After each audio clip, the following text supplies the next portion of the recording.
چونٹی کی یہ کہانی سن کر آپ کو دماغی سکون ملے گا۔ اگر آپ سمجھتے ہیں آپ خوش نہیں ہیں، دوسرے آپ سے زیادہ خوش ہیں۔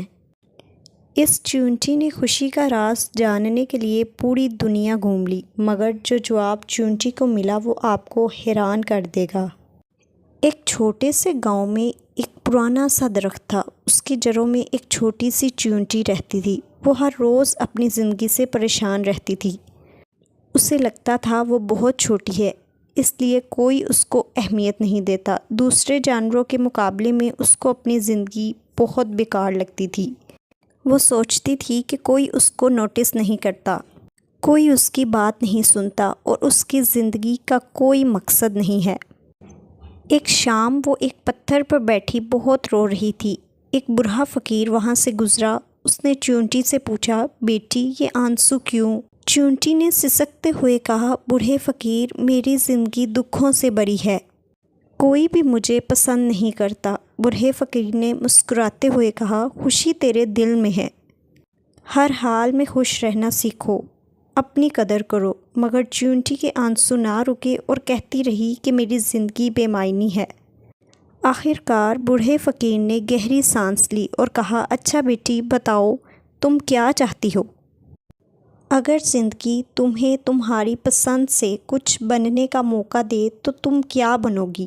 چونٹی کی آنکھوں میں ایک چمک سی آ گئی۔ میں ایک رنگ برنگی تتلی بننا چاہتی ہوں، سب مجھے دیکھیں گے، میری خوبصورتی کی تعریف کریں گے، میں آزاد ہو کر پھولوں پر ناچوں گی۔ بوڑھے فقیر نے سر ہلایا اور کہا، ٹھیک ہے، مگر ایک شرط ہے۔ تم پہلے تتلی سے جا کر پوچھو وہ اپنی زندگی سے کیوں خوش ہے۔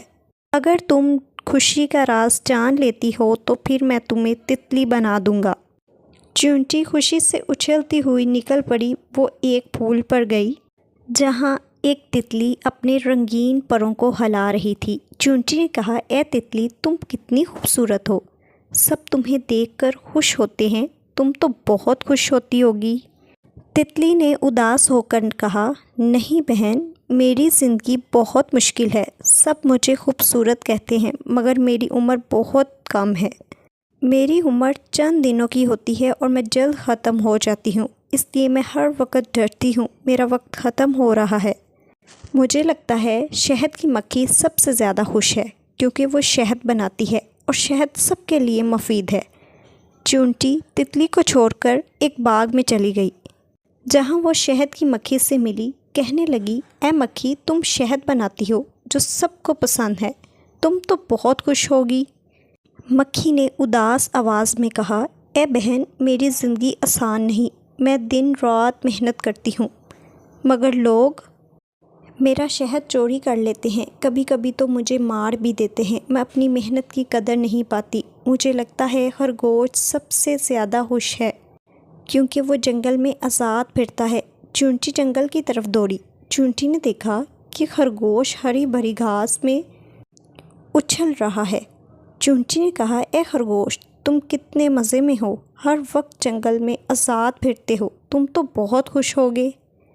خرگوش نے اپنے کان ہلائے اور کہا، نہیں بہن، میری زندگی اتنی اچھی نہیں ہے، مجھے ہر وقت شکاریوں سے بھاگنا پڑتا ہے، کھانا ڈھونڈنا میرے لیے بہت مشکل ہے، میں ہر وقت ڈر میں رہتا ہوں۔ مجھے لگتا ہے پرندہ سب سے زیادہ خوش ہے کیونکہ وہ ہر وقت آسمان میں آزاد پھرتا ہے۔ چونٹی ایک بلند درخت پر چڑھی جہاں ایک رنگین پرندہ اپنی سریلی آواز میں گانا گا رہا تھا۔ اس کی آواز ہر طرف گونج رہی تھی۔ چونٹی نے کہا، اے پرندے، تم آسمان میں آزاد پھرتے ہو، تمہاری آواز سب کو بہت پسند ہے، تم تو بہت خوش ہوگے۔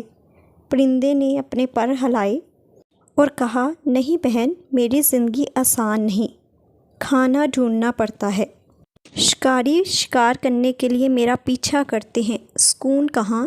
پرندہ رو پڑا اور بولا، میں نے ساری دنیا گھوم لی، ہر قسم کے جانوروں سے ملا، لیکن سب کے اپنے اپنے مسائل ہیں، کوئی بھی خوش نہیں ہے، لیکن مجھے لگتا ہے چونٹیاں سب سے بہترین زندگیاں گزارتی ہیں، کوئی انہیں تنگ نہیں کرتا، سب مل کر اپنی زندگیاں گزارتی ہیں، وہ بہت محفوظ ہیں۔ یہ سن کر چونٹی کے دل میں روشنی آئی۔ وہ تیزی سے بوڑھے فقیر کے پاس آئی اس کی آنکھوں میں ایک چمک آ گئی تھی۔ بوڑھے فقیر نے مسکراتے ہوئے پوچھا، تو بیٹی کیا سیکھا؟ چونٹی نے کہا، بوڑھے فقیر، میں سمجھ گئی ہر ایک کے اپنے اپنے مسائل ہیں، ہر ایک کی اپنی پریشانی ہے۔ تتلی اپنی عمر سے پریشان ہے، مکھی اپنی محنت کی قدر نہ پانے پر پریشان ہے، خرگوش شکاریوں سے اور پرندہ سکون نہ ملنے سے۔ میں وہی رہنا چاہتی ہوں جو میں ہوں۔ اب وہ پہلے سے زیادہ خوش تھی اور مطمئن تھی۔ ہم سب بھی دوسروں کو دیکھ کر یہی سوچتے ہیں کہ وہ ہم سے زیادہ خوش ہے، مگر شاید وہ بھی کسی اور کو دیکھ کر یہی سوچتا ہو۔ اس لیے اپنی زندگی سے پیار کرو۔ جو نعمتیں تمہارے پاس ہیں ہو سکتا ہے وہ کسی اور کا خواب ہوں۔ ہمیشہ مسکراؤ کیونکہ خوشی تمہارے دل کے اندر ہے۔ آپ دوسروں کو خوشی بھی تب دے سکتے ہیں جب آپ خود خوش ہوں گے۔